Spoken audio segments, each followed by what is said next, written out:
One of the fundamental things that I want to drive home during this course is that we're going for image correction at this stage. The efficient workflow isn't necessarily about editing everything to a pixel perfect stage. It's about rapid editing and getting things looking great with the least amount of time spent on it. That's why at the file correction stage, I want to teach you a few great speed hacks that may change the way you edit. Now you can see here that this is probably a classic scenario that we have. We have a few images in sequence that are of similar quality. One looks like it may be a little out of focus, but I want to see where I can get those images in terms of editing quality. And that's why I'm going to teach you about syncing settings. Now as I look at this image that I've already got on screen here, I want to go ahead and get started with correcting it. The first thing that I want to do is go ahead and bring the exposure up, and we're just going to slide the sliders just ever so slightly so that it brings the exposure back in line with where we want it, and then maybe bring the blacks down and turn the clarity up.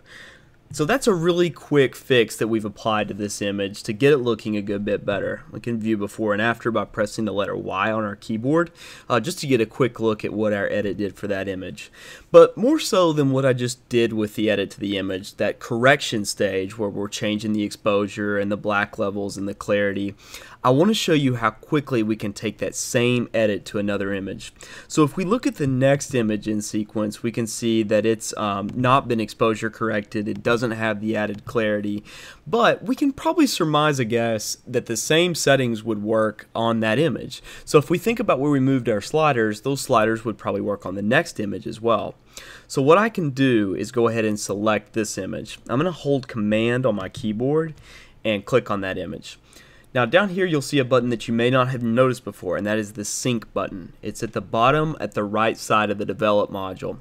If I click it, it brings up a menu that gives us a lot of options, and basically what this box is showing us is which of the settings we want to take from the first image and apply to our second image. We want to make sure that the image that we're syncing settings from remains selected in the viewer here, and that all other images that we want to apply the edit to are selected either by command clicking or shift clicking that series of images, just like we've done with some other changes. Now this box has some different settings that we'll want to tweak, and I want you to think about what each of these will do for us. If we leave them checked, they're going to carry through the same settings from the first image to the second image, and that's probably not great to leave everything checked. I'm going to go ahead and check none. Now if we think about the settings that will apply correctly across multiple images, it's usually our more basic edits like the basic tone, the white balance, the clarity, and things like that. And we'll want to leave some of these settings over here like lens corrections and crop unchecked. Those are the settings that I like to think of as being specific to each and every image. I'm going to check basic tone, white balance, clarity, and then I'm going to tick process version as a way to satisfy Lightroom's complaint that we don't want to change process versions in our edit. So if I click that, as soon as I click Synchronize, you'll see that the second image gets an edit too, which we can prove out by showing the before and after. So I hope you can see here how powerful this feature can be. If you're correcting a series of dance images from a wedding or a series of portraits, you can definitely take an edit from one image to the next and apply it really rapidly. With that in mind, that also feeds into our efficient workflow, because not only are we editing less, we can also apply it to some images that we might not be sure we want to keep, and that way we can see the power of that edit on that image and decide if it's worth carrying forward.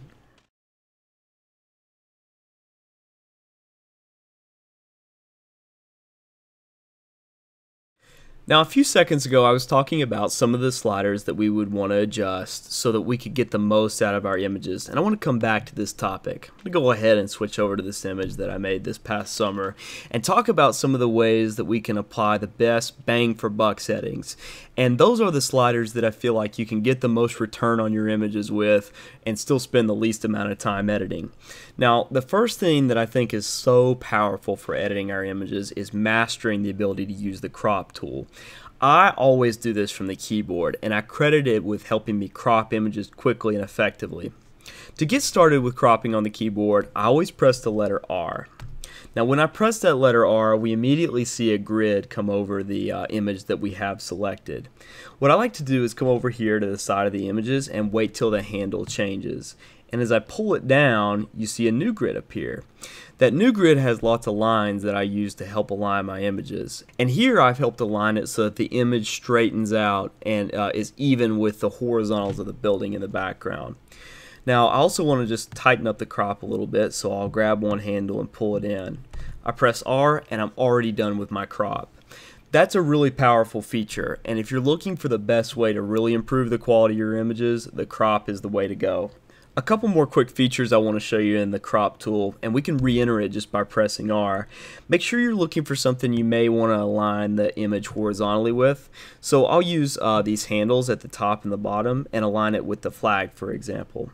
We also want to make sure that if you don't already have this padlock locked, it locks the aspect ratio so that we aren't just drawing crazy shape crops that don't fit a normal aspect. I'm going to go ahead and undo that. But basically that keeps your image the same as the original shape that we've locked in. So you can see there really quickly, I've improved this image just by tightening up the crop a little bit and straightening the horizon. And if I think about those best bang for the buck settings, I don't know of anything that'll help more than a quick crop. Next up, I want to talk about the tone curve. I think this is a really underutilized feature of Lightroom because it scares people. Now, the quickest way to improve your contrast, in my opinion, is with the tone curve. And if we come down here to the point curve option, I just usually choose medium contrast and greatly benefit from it. Editing the contrast from the tone curve is my favorite way to go about tweaking the contrast.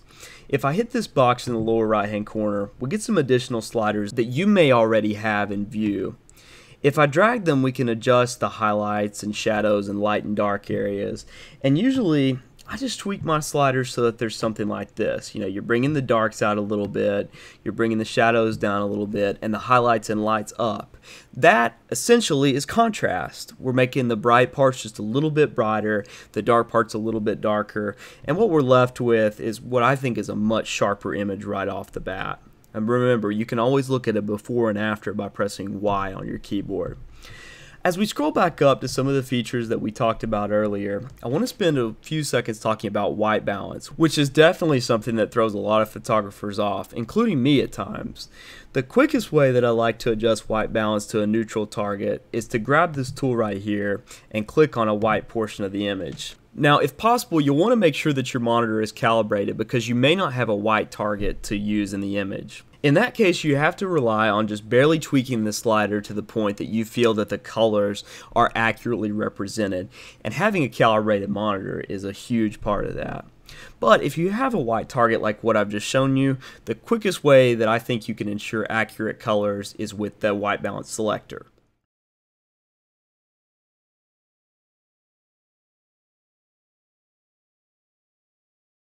Now, as we continue our tour through the correction stage, there's one really powerful tool that I want to show you that helps us make sure that our exposure usually looks pretty good. And to do that, I want to encourage you to use the histogram as much as possible. I've had it hidden throughout this lesson, but to reopen it, we'll go ahead and click up here on the panel.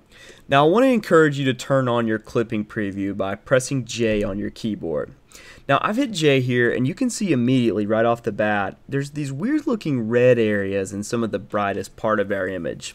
And what that's basically showing us is that there's data there that's not been captured by our camera. That is, the highlights are blown out and they're too dark. Now, sometimes what I've found is that on cameras with exceptional dynamic range, I can bring the highlights back and bring back some of that detail that's lost in the original image. And you can see here as I play with the highlight slider, it becomes more or less apparent that those are gone.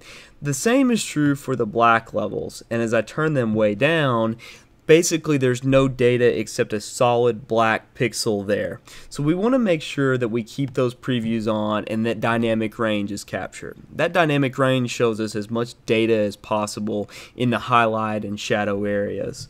Keeping that on will help us ensure that we have a good solid exposure and there's detail where we need to show it, such as not having a blown out sky or the shadows are overwhelming a subject's face or something to that effect that diminishes the amount of data that we've captured and are showing in our image. Now, another hot feature of Lightroom that many photographers love to use are the presets. Now, presets are something that you'll want to use sparingly in your workflow, but really have the power to bring out our edits. With a preset, what we can do is basically save a collection of editing settings and then apply it with one click later. If you've never been into the presets panel, it's on the left side of Lightroom's develop module, and it lives on this panel just below the navigator. Now, Lightroom comes with a lot of built-in presets, and then you can also find a lot out there on the web for free download, and even some premium ones that are available for purchase. But with these presets, although we'll want to use them sparingly, they're pretty powerful for the way that we like to build the image looks. And with these presets, even though we'll want to use them sparingly and develop our own style, they can really come in handy at times for those quick one-click looks.